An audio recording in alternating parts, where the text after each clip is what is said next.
Qu'est-ce que la cohérence cardiaque ? C'est une clé absolument extraordinaire qui nous permet de rentrer dans un monde dont on pense qu'il est inaccessible, c'est-à-dire le monde de cette santé automatique sur laquelle beaucoup d'entre nous pensent avoir aucune possibilité d'action. Ce monde automatique est géré par un système nerveux qui est exactement le même système qui permet à notre véhicule de voiture d'avancer. C'est ce qui nous permet dans la vie d'avancer sur le chemin de la bonne santé. Et ce système nerveux, il a 2 branches. 2 pédales, la pédale de frein, après l'accélérateur dans la voiture. Eh bien, en santé, il y a la pédale de frein, c'est ce qu'on appelle le système parasympathique, c'est du chinois médical, mais bon, c'est le système de frein. Okay. Et on a la pédale accélérateur, c'est le système sympathique. Voilà. Et notre notre santé est un merveilleux équilibre entre ces 2 extrêmes qui peuvent être pondérés, adaptés et qui nous permettent d'avancer tranquillement. Alors, c'est des belles phrases, des belles images, mais c'est vraiment comme ça que ça se passe. Et beaucoup de gens ont ces conseils de santé en disant, les médecins qui disent il faut faire ceci, il faut faire cela, et bien souvent les gens, comme on leur explique pas vraiment pourquoi, c'est extrêmement difficile de changer un quotidien quand on a plein de trucs à faire à côté, le boulot, les enfants, le mari, la femme, etc. Par contre, quand on a compris, c'est toujours la clé, et ça c'est donc une autre clé. Et pour en venir à la clé de la cohérence cardiaque, eh bien la cohérence cardiaque, c'est par la respiration, la possibilité de rentrer dans ce monde automatique. Alors, c'est un peu bizarre le mot cohérence cardiaque parce que finalement on n'entend que cardiaque comme référence médicale. C'est ça, parce que on se dit tiens, il me parle de respiration et là maintenant il nous parle de cœur. Qu'est-ce qu'il fait là ? Qu'est-ce qu'il a bu ? Il a fumé la moquette. Ni bu ni fumé la moquette. Je vous rassure. Il est trop tôt. C'est pour dire que finalement vous pouvez pas accéder au cœur là comme ça directement. Mais ce qu'il faut bien comprendre, et moi je suis assez émerveillé, c'est que le cœur et les poumons vivent en couple. Et d'ailleurs, même quand on fait de l'anatomie en médecine, on se rend compte que les vaisseaux du couple et les vaisseaux du cœur sont enlacés comme les bras de 2 amants. Là aussi, c'est mignon comme tout.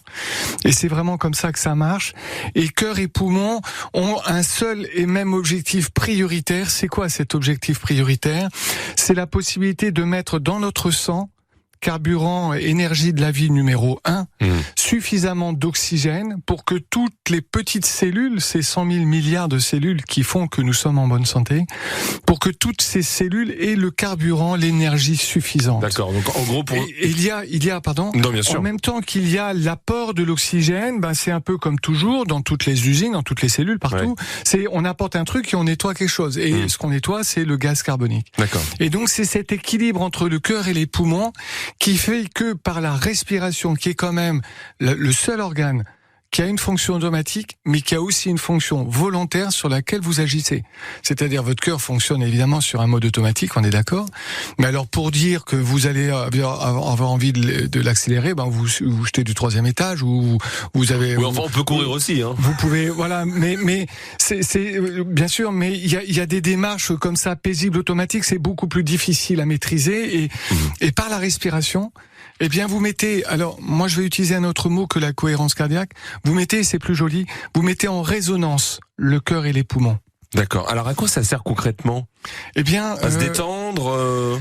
Alors, le bénéfice, bien, on va d'abord parler du couple, finalement, cœur-poumon, et puis après, on parlera de tous les autres organes. Vous comprenez bien que si l'objectif de ce couple cœur-poumon est de mettre suffisamment d'oxygène, eh bien, si vous avez la respiration, Madame Respiration, qui prend le temps de bien ouvrir les alvéoles comme on va déplisser les feuilles d'un arbre ou un éventail, enfin bref, vous ouvrez ces petites zones où l'oxygène arrive. Si vous prenez suffisamment le temps de mettre de l'oxygène, eh bien c'est un message à votre amoureux et vous lui dites, écoute, toi mon amoureux, le cœur, tu vois, je travaille bien, je mets beaucoup d'oxygène dans le sang, tu vas pouvoir donc travailler plus calmement. Voilà.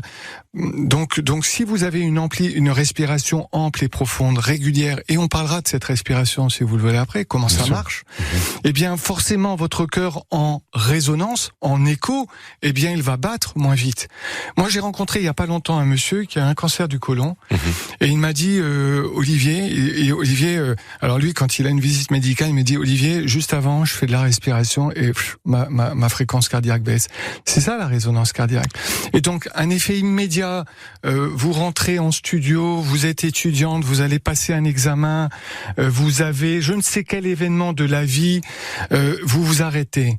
vous avez cette respiration ample et profonde, eh bien vous prenez votre pouls, il va ralentir, il va se calmer. Et on va déstresser. Et à l'inverse, vous rentrez en réunion, vous êtes un peu sous pression, vous sentez que le cœur se met à battre, vous sentez que vous avez le souffle un petit peu court. Bah là, c'est terminé, le match est terminé. Hein. Vous allez avoir du mal à vous exprimer devant la maîtresse. Bien sûr. Vous allez avoir du mal à vous exprimer en conférence de rédaction. Vous allez avoir toutes sortes de situations qui font que c'est plus vous. Vous comprenez ? Bien sûr. Et donc, action immédiate, réponse à votre question, le rythme cardiaque. Action un petit peu différée, la tension artérielle. On parle de cohérence cardiaque. Rappelons très vite, si les auditeurs viennent de nous rejoindre, que c'est une méthode de respiration pour ralentir en fin de compte sa fréquence cardiaque et jouer aussi sur la pression artérielle. En quelques mots, docteur, corrigez-moi si je me trompe. Oui, jouer sur le couple cœur-poumon et jouer sur la santé en général. Clarence, on en parlait là en off, là, on disait qu'aujourd'hui, il faut quand même bien se rendre compte que la médecine que nous faisons est une excellente médecine de la maladie. C'est-à-dire qu'aujourd'hui, on a des capacités phénoménales de traitement, des choses qui coûtent la moitié d'un bras, voire les deux, des sommes considérables qui rendent des services. Donc, il n'est pas question de jeter l'eau et le bébé avec l'eau du bain. Mais à côté de cette médecine de la santé, écoutez, moi j'aime bien les parallèles. Dans la Seconde Guerre mondiale, il y a eu un truc très très important en Occident, c'est-à-dire qu'il y a eu les Alliés. Et sans eux, je pense qu'aujourd'hui, on serait pas où on en est aujourd'hui. Bien sûr. Mais il y a eu un autre truc que les Alliés, les forces extérieures, cette médecine de la maladie. Il y a aussi la résistance de la France libre. Ça, c'est la santé. Vous comprenez ? Et si on veut s'occuper pleinement de sa santé, il y a un truc qu'il faut absolument que les gens comprennent. C'est qu'il faut bien sûr laisser faire les traitements quand ils sont indispensables. Je pense notamment au cancer. Mais il faut aussi et surtout, et si les gens en ont envie, mais il y en a qui en ont pas envie parce qu'ils sont pas avertis de cette possibilité. Accéder à la santé. Et là, la santé, c'est pas la même chose. Elle se fait pas en pharmacie, elle se fait pas à l'hôpital, elle se fait à la maison. Vous pensez, par exemple... Elle se fait par ses actions propres. Je vous parlais par exemple donc de la cohérence cardiaque. Respiration, comme le yoga aussi, qui peut rentrer là-dedans, genre de choses. Pourquoi ? Parce que les gens, ils vont dire, oui, mais quand même, allez, encore un truc, qu'est-ce qu'il a fumé, le docteur, comme ça. Bon, c'est pas d'idée, c'est-à-dire que comprenez bien que le premier carburant, la première énergie de chaque cellule de votre corps, c'est l'oxygène. Bien sûr. Et que comprenez bien, on va faire des images, chaque cellule est une bougie, eh bien si vous laissez votre bougie bien profiter de l'oxygène qui l'entoure, elle va briller, elle va se consumer, elle va produire de l'énergie. Chaque cellule est une bougie, Clarence. Et donc chaque organe bénéficie d'une respiration optimale. D'accord. Et comment on pratique alors la cohérence cardiaque pour rentrer dans le vif du sujet, docteur ? Pour entrer dans le vif du sujet, c'est extrêmement simple. Tout est toujours simple. Quand Steve Jobs disait la simplicité et la sophistication. Créateur d'Apple, il disait la simplicité et la sophistication suprême. Pas besoin de savoir comment marche le cœur de l'iPhone, mais juste savoir bien s'en servir et ça rend énormément service. Pas besoin de savoir tout de la médecine, mais savoir l'essentiel. Eh bien, ça marche, c'est facile. C'est 365, c'est-à-dire tous les jours de l'année. 3, 6, 5. 3, 6, 5, ça veut dire 3 fois par jour, matin, midi et soir. Et souvent, c'est plutôt en début d'après-midi plutôt que le midi. Vous faites un exercice qui consiste, le chiffre 6, à faire 6 cycles respiratoires par minute. Une minute, c'est 60 secondes. Donc, cette 60 secondes, c'est 6 fois 10 secondes. Et ces 10 secondes, vous les séparez en une inspiration qui fait 5 secondes, une expiration qui en fait 5. Donc au total, ça va faire 10. D'accord, donc on inspire pendant 5 secondes et on expire pendant 5 secondes. Mais Clarence, 5 secondes montre en main, c'est long. Bah oui, je suis d'accord, j'allais vous dire. Et l'idéal, c'est même pas ça. L'idéal, c'est 4 secondes en inspiration, qui est la phase active de la respiration. C'est là où vous contractez les muscles. Bien sûr. Et 6 secondes en expiration, qui est une phase passive. Alors, sans forcer... Et ça fait 10 secondes. Donc 10 secondes, ça fait 6 cycles par minute, et je termine avec le 5, 3, 6, 5, et 5, c'est 5 minutes, matin, midi et soir. Pourquoi 5 minutes ? Parce qu'il faut laisser le temps à ce que la résonance se fasse. Un écho dans une montagne, il faut laisser le temps qu'il revienne, c'est un peu la même chose. Si on est pressé tout de suite, on n'a pas grand chose, et c'est un peu la mentalité actuellement, beaucoup, je veux tout de suite, quand je veux, si je veux, où je veux. La nature, elle n'est pas hyper d'accord avec cette façon de raisonner. Donc on peut faire ça, on l'a compris, tous les jours. Et je le voulais, vous demandez ça aussi, docteur, c'est-à-dire que lorsqu'on inspire et qu'on expire, on le fait de manière calme. On fait pas une grosse aspiration parce que faire une grosse aspiration pendant 4 secondes, c'est impossible. Hein. Non, voilà. Mais essayez-les. Je veux dire, bon, peut-être que ça va pas être aujourd'hui. Peut-être que les gens là sont au volant, au boulot, tout ça. C'est pas le moment. Mais essayez de trouver un moment donné. Et essayez de le faire. Juste là, quelqu'un se dit tiens, 5 minutes, ok. Une journée, tiens, j'y pense. On a des téléphones portables. Ce truc-là, ça peut quand même servir de temps en temps à quelque chose de bien. Hein. On peut mettre son alarme et puis faire sonner, et puis se dire tiens, il est l'heure, je vais faire un cycle. Voilà. Et vraiment, il y a des gens sérieux, hein, Clarence. Ça leur change la vie. 3-6-5. 3 fois par jour. Un cycle avec de 6 respirations. Alors sur la 6 minute. cycles, inspiration, expiration. Voilà. Pendant 5 minutes. 5 minutes. Voilà. Et ça, donc, effet rapide sur la fréquence du pouls. Vous rentrez avant une conférence, avant un truc où vous avez, je vais avoir un coup de presse, tout ça, respirez. Ça a un effet sur la tension artérielle. Alors les gens vont dire pourquoi bon, voilà, il faut savoir dire pourquoi. Vous comprenez bien que si vous n'avez pas assez d'oxygène dans votre sang, le corps, lui, il est pas con. Hein. Ouais. Donc qu'est-ce qu'il va faire? Il faut absolument que j'envoie le maximum d'oxygène au bout des tuyaux, parce que c'est quand même au bout du bout que c'est important que ça se trouve. Bien sûr. Donc pour que l'oxygène arrive au bout de tous les petits tuyaux, qu'est-ce que le corps fait? Il contracte les artères. Donc vous avez des artères plus contractées, donc vous avez plus de pression, donc vous avez plus de tension artérielle. Donc si vous relâchez, si vous avez une respiration comme ça avec bien de l'oxygène, forcément vos vaisseaux, ils se détendent. Le premier traitement, Clarence, excusez-moi, le premier traitement de l'hypertension artérielle, sérieux, c'est respirer. Ça déjà, voilà. C'est une bonne nouvelle. Pourquoi est-ce qu'on ne dit pas assez suffisamment aux gens? Mais en fait, les docteurs le disent. Les docteurs le disent, les médecins traitants. Ils le disent. Ces médecins traitants, c'est la cheville ouvrière, c'est le nœud de la santé. Mais très souvent, ils le disent, tout ça, mais on n'écoute pas, on est pressé, tout ça, et on le fait pas. Et donc, faut écouter son médecin et se dire que tout ce discours qu'ils tiennent, il a vraiment du sens. Ça peut aider aussi à l'endormissement, cette Carrément. technique, parce que j'en avais déjà entendu parler, de respirer Carrément. Comme ça avec ces cycles respiratoires avant de s'endormir. Le simple fait de penser à ce cycle respiratoire nous fait presque nous endormir. Clarence, tout à l'heure je vous disais, parce que j'aime bien toutes ces images, hein, et puis on sort du discours médical, chaque cellule est une bougie, d'accord? Chaque cellule est un mini-moi aussi. Et vous comprenez que si les mini-moi, les mini-vous de votre cerveau sont bien oxygénés le soir, forcément ils sont paisibles. Vous comprenez? Et que pour s'endormir, à votre avis, messieurs, mesdames, il vaut mieux être paisible pour s'endormir que tendu. On est d'accord? C'est toujours conseillé. Bon, il y a une certaine logique là derrière.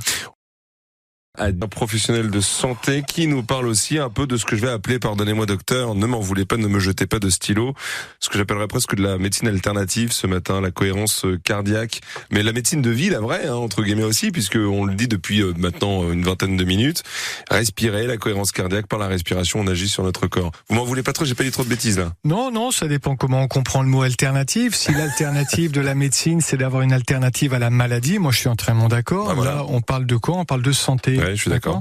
Et très souvent quand même, les gens pensent que quand on va chez le docteur pour être traité d'une maladie.